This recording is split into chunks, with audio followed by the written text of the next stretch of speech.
আসসালামু আলাইকুম। সংবাদে আপনাদের সবাইকে স্বাগতম জানাচ্ছি আমি নুসরাত। শুরুতেই সংবাদ শিরোনাম। নির্বাচন হবে কিনা জনমনের প্রশ্ন আছে, রুমিন ফারহানা। এদিকে জাতীয় পার্টির মাধ্যমে আওয়ামী লীগকে পুনর্বাসনের চক্রান্ত চলছে, নাহিদ। এরপর থাকছে ১৭ বছর পর ভোট দেওয়ার অধিকার ফিরে এসেছে, সেলিমা রহমান। সর্বশেষ তিতুমির কলেজে ছাত্রদল শিবির সংঘর্ষ। শুনছিলেন সংবাদ শিরোনাম, এখন বিস্তারিত। তার আগে ছোট্ট একটি আবেদন। আপনি যদি মনে করেন শেখ হাসিনার সময়টাই ছিল ভালো, তাহলে কমেন্টে লিখুন জয় বাংলা, জয় বঙ্গবন্ধু, শেখ হাসিনার মুক্তি চাই। আর যদি বিশ্বাস করেন বর্তমান সরকারই সঠিক পথে এগোচ্ছে, তাহলে লিখুন সময় এখন পরিবর্তনের। আর হ্যাঁ, সত্য খবর, ভেতরের খবর আর অদেখা তথ্য পেতে সাবস্ক্রাইব করে পাশে থাকুন, কারণ আমরা যা বলি বড় বড় মিডিয়া তা বলতে ভয় পায়। চলুন বেশি কথা না বাড়িয়ে বিস্তারিত জেনে নিই। নির্বাচন হবে কিনা জনমনে প্রশ্ন আছে, রুমিন ফারহানা। জাতীয় সংসদ নির্বাচন হবে কিনা তা নিয়ে জনমনে প্রশ্ন আছে বলে মন্তব্য করেছেন বিএনপির সহ আন্তর্জাতিক বিষয়ক সম্পাদক ব্যারিস্টার রুমিন ফারহানা। শনিবার সন্ধ্যায় ব্রাহ্মণবাড়িয়ার সরাইল উপজেলার পানিশ্বর ইউনিয়নের বেরোতলা মাঠে আয়োজিত জনসভা শেষে সাংবাদিকদের প্রশ্নের জবাবে তিনি কথা বলেন। রুমিন ফারহানা বলেন, জাতীয় সংসদ নির্বাচন নিয়ে স্বাভাবিকভাবেই একটি ভয়-ভীতির জায়গা আছে, কারণ বর্তমান আইন শৃঙ্খলা পরিস্থিতির পাশাপাশি বিভিন্ন রাজনৈতিক দলগুলো তাদের নানা দাবি দাওয়া নিয়ে সামনে আসছে। তারা কখনো বলছে নিম্নকক্ষে পিআর না হলে নির্বাচন করবে না, কখনো বলছে নির্বাচনের আগে গণভোট না হলে নির্বাচন করবে না, আবার কখনো বলছে জাতীয় পার্টিসহ ১৪ দলকে নিষিদ্ধ না করা হলে নির্বাচন করবে না। এমন পরিস্থিতিতে নির্বাচন ঘিরে একটি অনিশ্চয়তা আছে। তিনি আরও বলেন, স্বাধীনতার ৫৩ বছর পর সরকারে না থেকেও যারা সরকারি সুযোগ সুবিধা পাচ্ছেন, তাদের অনেকেই সেই সুযোগ সুবিধা ছাড়তে রাজি না। তাই নির্বাচন নিয়ে মানুষের মনে প্রশ্ন দেখা দিয়েছে। এছাড়া তার নির্বাচনী এলাকা ব্রাহ্মণবাড়িয়া ২ সরাইল আশুগঞ্জ আসন থেকে বিএনপি মনোনীত কোনো প্রার্থী ঘোষণা না করায় তিনি স্বতন্ত্র প্রার্থী হবেন কিনা এমন প্রশ্নের জবাবে রুমিন ফারহানা বলেন, বিগত ১৭ বছর আমি নির্যাতিত মানুষের পাশে থেকে কাজ করে গেছি।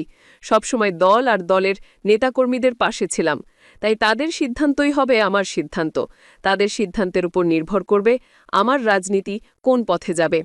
বিএনপির ভারপ্রাপ্ত চেয়ারম্যান তারেক রহমান ঘোষিত রাষ্ট্র মেরামতের ৩১ দফা বাস্তবায়নের লক্ষ্যে পানিশ্বর ইউনিয়ন বিএনপি ও অঙ্গ সহযোগী সংগঠন এই জনসভার আয়োজন করে। এতে পানিশ্বর ইউনিয়ন বিএনপি সাবেক সভাপতি মোহাম্মদ শামসুজ্জামানের সভাপতিত্বে বক্তব্য রাখেন পানিশ্বর বিএনপি সাবেক সাধারণ সম্পাদক মোহাম্মদ মুস্তাফা মেম্বার, আশুগঞ্জ উপজেলা বিএনপি সাবেক যুগ্ম সম্পাদক নাসির মুন্সি প্রমুখ। এদিকে জাতীয় পার্টির মাধ্যমে আওয়ামী লীগকে পুনর্বাসনের চক্রান্ত চলছে, নাহিদ। জুলাই গণহত্যার দায়ে দণ্ডিতদের সাজা কার্যকর এবং দল হিসেবে কার্যক্রম নিষিদ্ধ হওয়া পতিত আওয়ামী লীগ ও তার জোটসঙ্গীদের বিচারের দাবিতে গণমিছিল করেছে জাতীয় নাগরিক পার্টি এনসিপি। শনিবার বিকেলে রাজধানী ইস্ক্যাটন গার্ডেন রোডের মোড় থেকে শুরু হওয়া মিছিলটি জাতীয় প্রেসক্লাবের সামনে সমাবেশের মধ্য দিয়ে শেষ হয়। মিছিলের নেতৃত্ব দেন এনসিপির আহ্বায়ক নাহিদ ইসলাম।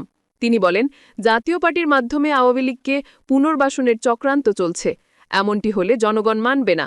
ফ্যাসিবাদের সহযোগী কোনো দলকে নির্বাচনের সুযোগ দেওয়া যাবে না। এই ব্যাপারে আমরা কোনো আপোষ করব না। শেখ হাসিনার ফাঁসির রায় কার্যকর করতে হবে। দল হিসেবে আওয়ামী লীগের বিচার করতে হবে। জাতীয় পার্টি আওয়ামী লীগের বিচারের দাবিতে আমাদের আন্দোলন অব্যাহত থাকবে।